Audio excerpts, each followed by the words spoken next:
Welcome back. We have Tracy Moffett joining us from Royal LePage Westwind. Welcome back to the show. Thank you. How's summer going for you? Good. I was just saying to you, I'm covered in mosquito bites, but you know what? That's a good thing because that means I've had some time off. That's and right. A little time to relax. Yes. And yeah, it's been really good. Good. In the realtor world, you don't always get a lot of time off, especially when it's busy. Yes. This time of year, typically August and December, they tend to slow down a bit. Yeah. So, you know, we'll tend to scoot away and get a few holidays around this time of year. So speaking about it being busy, of course, it has been a busy year. Yes. Tracy, of course, representing me in a house sale most recently. And what we're talking about today actually represents something that I went through. Yes. Yeah. In this market, things have been busier this year, and we're seeing more multiple offers happen. So when I'm talking to buyers and I'm talking to sellers, I make sure that we bring up this topic and how to address it, what to do, like what happens if you were to get a multiple offer. And in your case, we did have a multiple offer happen on your house when we sold it. So there's a few things to look at when you receive multiple offers. Right. It's not necessarily the highest price that you should take. You got to look at all variables. However, price is definitely, you know, a key factor. You also want to look at the dates that the buyers present to you and the terms on the contract. So in your case, you had a tenant, and it was really important to you that tenant stay with the house. We had some buyers that didn't want the tenant, and we had other buyers that were willing to take the tenant. So, you know, in your circumstance, price was important, but keeping that tenant was important to you as well too. So there are other factors on an offer to consider than just the price. Absolutely. And dates are important, as you mentioned, because if you are porting a mortgage, if you're a free agent, it doesn't matter what your dates are, that's very lucky to have flexibility. But if you're porting a mortgage, you have to make sure your dates line up. So even if there's a better offer, if the dates are wrong, you're not going to be able to take that offer. Yeah, exactly. And that's one thing that I make my clients do. Talk to the bank, find out how much time is left on your mortgage, because some people can often, you know, be faced with certain penalties if they get out of their mortgage too soon. Say you took a 5-year mortgage and you've got 3 years left on it, you're breaking it early. There is going to be a penalty that you will have to face. However, if you can align the dates, you know, in accordance to what the bank is wanting, you can sometimes avoid that penalty. And of course, it just depends on the individual bank and that client, but that becomes a factor too when you're looking at all of these offers. So, and sometimes the penalties can be very steep. Ours would have been $14,000. So even if you get an offer that's $5,000 better, that's still $9,000 you're out if you take it, because you're going to pay this penalty, right? So you need to be aware of what your limitations are. Exactly, and where you're sitting. And you know, in this market, the sellers, you know, are in a little bit of the driver's seat.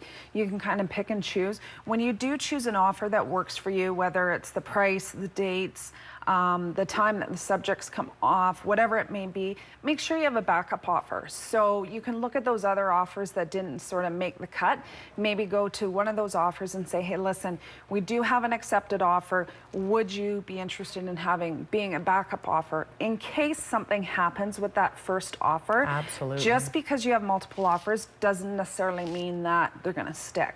100%.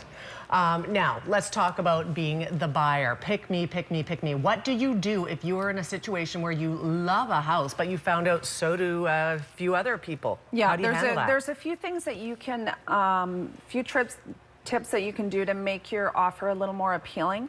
Talk to the listing agent, kind of get a feel and see, what do the sellers want? Are they looking for a quick possession? Where are they going? Why are they selling? Try and make your offer as appealing as possible. So of course we talked about price. And again, your realtor will advise you as to what price you should go in at. Most multiple offers, not all of them, but most of them usually tend to sell for list price or more. And again, depending on how much more, you know, talking to your realtor, they'll let you know. The amount of deposit that you put down into your offer will add strength to your offer. So the higher your deposit, the seller's going to look at it and go, oh, well, these guys are obviously, they're quite serious about the place. It just adds to the strength of your offer. We talked about the dates again. If you can align the dates sort of in favor with the seller, and the less terms and conditions, the cleaner your offer looks, the better chance that you'll have. Yeah, a lot of things to consider. I know in our situation, again, we saw people come in with letters saying, my son is going to buy this house. He's a finance student at TRU. He's lovely. He does this. Like, they get quite personal. Yeah, there's the personal element to that as well, too. And then you're exactly right. You can include a cover letter. With pictures. With pictures. They provided pictures, which was very effective. Yeah, it is. Sometimes realtors will go in and present the offer to the seller to be able to give the seller a bit of the background of their client. Yeah. Again, bringing that personal element into the situation, because a lot of times the multiple offers are a very emotional time for a lot of people, for the sellers as well as the buyers. Things move quick, things can be frenzied. So if you can kind of just like bring it back down again and bring that emotional, personal element into your offer, you know, the chances of maybe your offer winning out are a little bit greater. Did we get to that cat beam? I don't know if we saw it, but there was this great, there it is.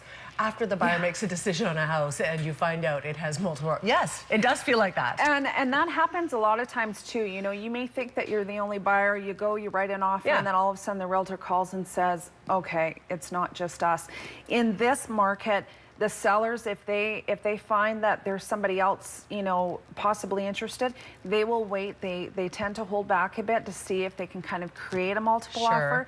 So a lot of times these multiple offers don't happen until the very last minute, and you think you're the only one, and then the next thing you find out you're in a multiple offer situation. So, you know, just be prepared as possible. Expect it. So if it does come, it's not going to come as a surprise. And just do your homework ahead of time. Talk to your realtor. Talk to your banker. Make sure, you know, all the facts are laid out in front of you. Talk to the bank and see if they'll give you the money to go ahead and buy without selling your house too. Be ready, so be just organized. Be prepared. Yes, exactly. Okay, Tracy, we're out of time. Thank you so much. Great topic today. Welcome. Also, you have to have a good realtor. And this lady over here knows how to handle multiple offers. I know that firsthand, so thank you. Thank you. If you are looking for a realtor, of course, Tracy Moffett, somebody to consider. Information on the screen. We are back after a quick break. Stay with us.